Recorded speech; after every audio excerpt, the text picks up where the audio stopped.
This is a huge step change. It's a different thing. Yeah. Well, if you've been wondering what Sandy Munro thinks about humanoid robots in automotive manufacturing, want to know more.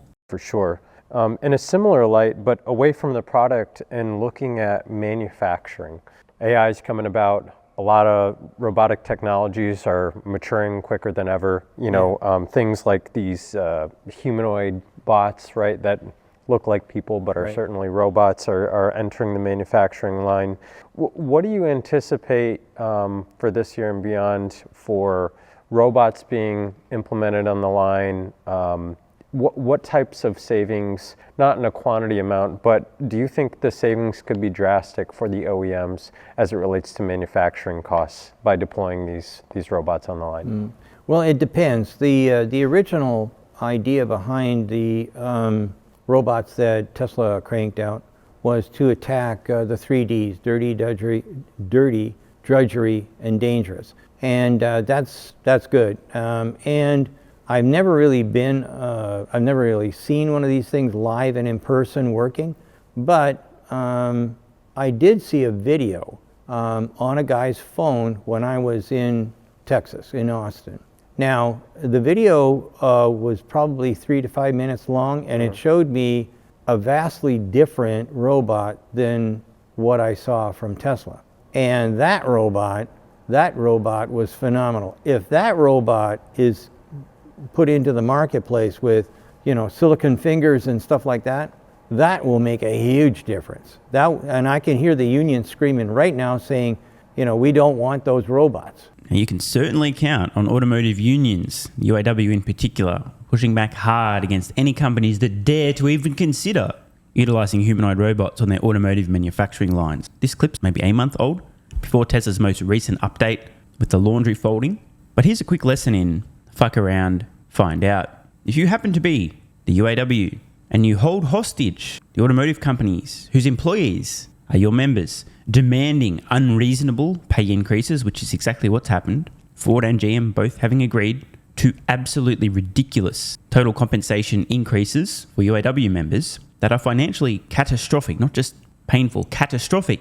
What ultimately happens is these companies who cannot afford to pay these insanely high wages, and but in an ideal world, sure, everyone get paid millions of dollars, but that's not how reality works. Get paid in proportion to how much value you bring, unless unions are involved, in which case you may get paid more than the value you bring, in which case the company that currently employs you has to either A, fire you, cut back, or B, replace you with somebody or, spoiler alert, something that is more affordable, in this case, a humanoid robot. That's what's going to happen. And I think Sandy Munro is starting to get a sense of exactly what's going to go on here. In theory, if your job is easily replaced by a humanoid robot, it's boring, it's repetitive, potentially dangerous, your head's on the chopping block, so to speak. The UAW has in essence fucked around, and UAW members are soon going to find out. Now, we did hear from Tesla, well after Sandy Munro originally made these comments, that they believe, at least they intend, which is clearly an ambitious goal, to ship the first Optimus humanoid robots in 2025. And obviously, Tesla's going to use their own factories as a sandpit to test and improve the capabilities of these bots before they begin selling them commercially. There will come a point, obviously Tesla anticipates it's well within the next 12, at most less than 24 months, where these humanoid robots can more than cover their own costs by adding useful labour. And over time, their capabilities will improve, therefore the value they can add will improve, therefore the number of employees they can potentially replace will grow. And it's very important to understand the numbers on a robot versus a human. A typical human will work 8 hours a day on average, 5 days a week, just really roughly 40 hours a week if you're lucky, doing some overtime, maybe 50 hours a week. In theory, a humanoid robot could work close to 24 hours a day, 7 days a week, 3 to 4 times as many hours per week as a human, and is also not likely to turn up to work high, hungover, sleep deprived, heartbroken, disclose trade secrets, DM content creators on X with progress updates, be in a bad mood, antagonize co-workers. In other words, even if initially Tesla's humanoid robots are super slow compared to a human, even if they only operate at 1/4 the speed, the very fact that they could work 4 times as many hours per week puts them on par with the human. But it gets far more interesting than that. The cost to operate these is literally just energy cost, plus the initial hardware cost. The amount of actual energy, in terms of dollar amount, to operate a humanoid robot in an automotive factory is minuscule relative to a full-time salary. which we know in the US, UAW workers on average 6 figures of compensation. So even if the bots are much slower and much less efficient, if companies, not specifically Tesla, but GM, Ford, etc., are looking at paying $100,000 a year in total compensation to somebody to get 100% of the job done per year, or maybe a humanoid robot that they're paying 5% or 10% in terms of total costs to get 100% of the job done, or half the job done, or a quarter of the job done, it still makes much more financial sense to employ the humanoid robot than it does a human, providing the humanoid robot can actually do the job. This is an important lesson in fuck around, find out. Here's another example, a classic. If you enforce a minimum wage, and worse, you ratchet up a minimum wage so that low-skilled, and I mean extremely low-skilled, high school students taking your orders at fast food restaurants are suddenly being paid unsustainable amounts. You know what happens? Unskilled workers, instead of getting the benefit and the experience of an entry-level job, learning valuable skills and climbing up the ladder, so to speak, adding more value and increasing their income over time by gaining skills and doing more useful work and bringing more value to the marketplace, instead of that happening, low-skilled workers get replaced with touchscreens and automation, and the jobs disappear because economic realities are, in fact, as the term describes, realities. With the recent insane holding hostage by the UAW of GM, Ford, Stellantis, who've now agreed to unsustainable compensation increases for their employees, these companies will be desperately looking for solutions to avoid hemorrhaging money. And useful humanoid robots that can replace human workers on 6-figure salaries are going to be top of the list. And the beauty of this is that Tesla is their own first customer with the humanoid robot. They can build shitloads of these things and train them in their own factories, and it doesn't matter if they make mistakes, they're slow, they're useless, they're a drag on productivity, because as their abilities increase, eventually they become a net positive, a net contributor. Suddenly, through meeting their own needs, scratching their own itch, they have a useful enough product to start selling to other companies, doing the exact same work initially, working in automotive manufacturing. But then, beyond that, Tesla can continue to scale and increase the capabilities of Optimus. I'm very confident, not 100%, but probably like 95.69420% confident, that Tesla's first external customers for the Optimus humanoid robot will be automotive manufacturers. But it won't end there, that's just where it starts. You know, and it's going to be a tough decision for them to swallow because, hey, if it's expensive, we've got to try and figure out how to make it less expensive. If that robot can do what a human can do, why have I got a human? That guy works in the dark. And by the way, he also sees at the back of his head instead of the front of his head. I mean, I now have peripheral vision. I'm never going to have a guy trip over anything. He's never going to walk backwards into a forklift truck. This robot can see all the way around him. He can do tons of things that an average man can't do, or human. I'm telling you what, things are going to change a lot if these new robots that are being developed come to play. But I'm glad you brought that up because some people said that I saw this at Tesla. I did not. Yeah. I did.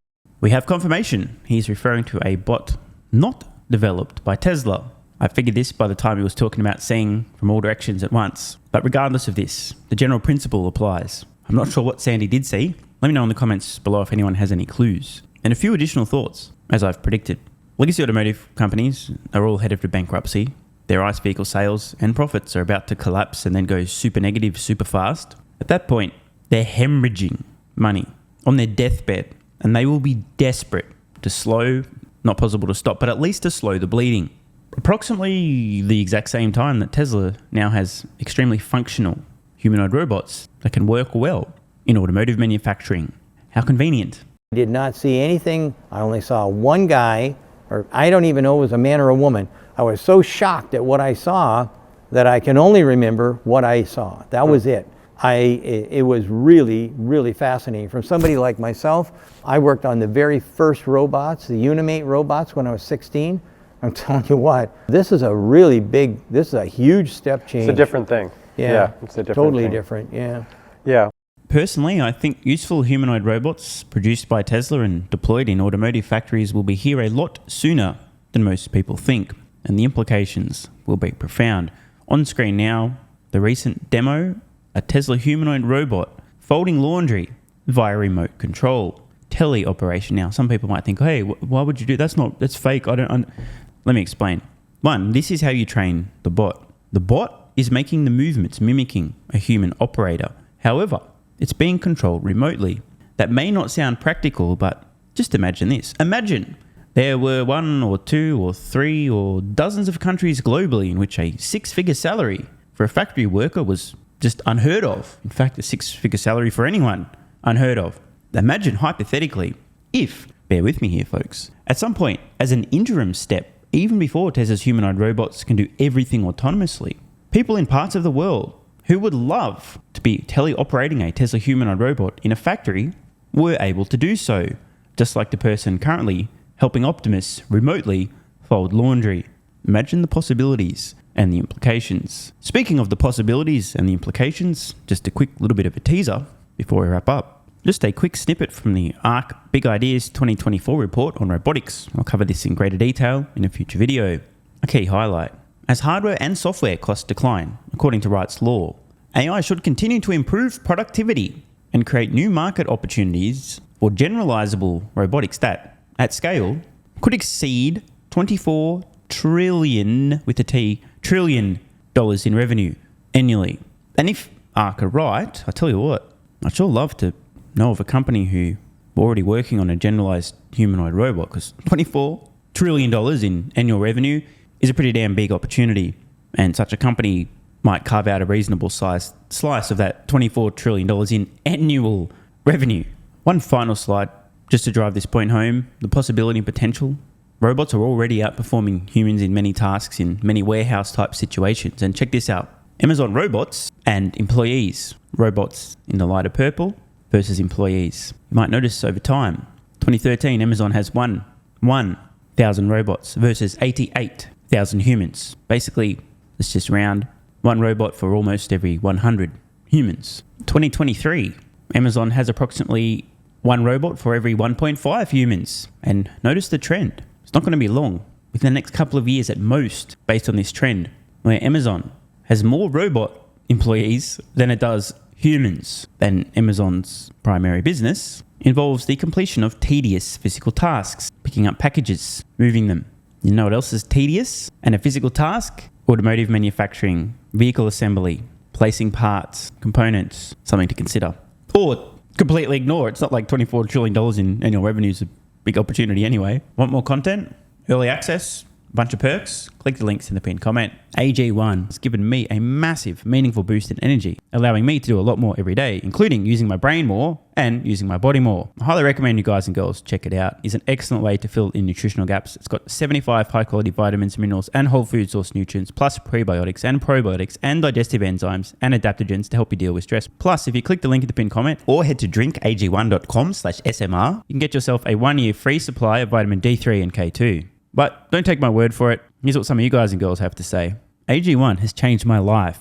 I was, as you described, treating myself like a circus, ate like trash, rarely exercised, used alcohol as a stress crutch, cannabis also. AG1 is what gave me the kick in the ass, got me back to the gym, motivated me to do more for myself, family, my business, etc. Keep doing what you do. Now, I know there's some skeptics, the same kind of people who think Elon Musk is a fraud, reading this going, what do you thought? There's no way that's possible, bro. It must be a placebo effect. Believe it or not, this is a recurring theme. If you give your body everything it needs to feel and perform its best, including having a lot more energy, you'll need ways to use that energy. For me personally, that includes more exercise, moving my body more social activity, and more cognitively demanding tasks, including producing a ton of exclusive content over on Twitter and on Patreon, plus my daily YouTube uploads. The proof's in the pudding. On to another testimonial from a viewer of this channel. SMR, you asked me to provide feedback on AG1. Here it is. It has helped with mental acuity, stamina, and intestinal waste management.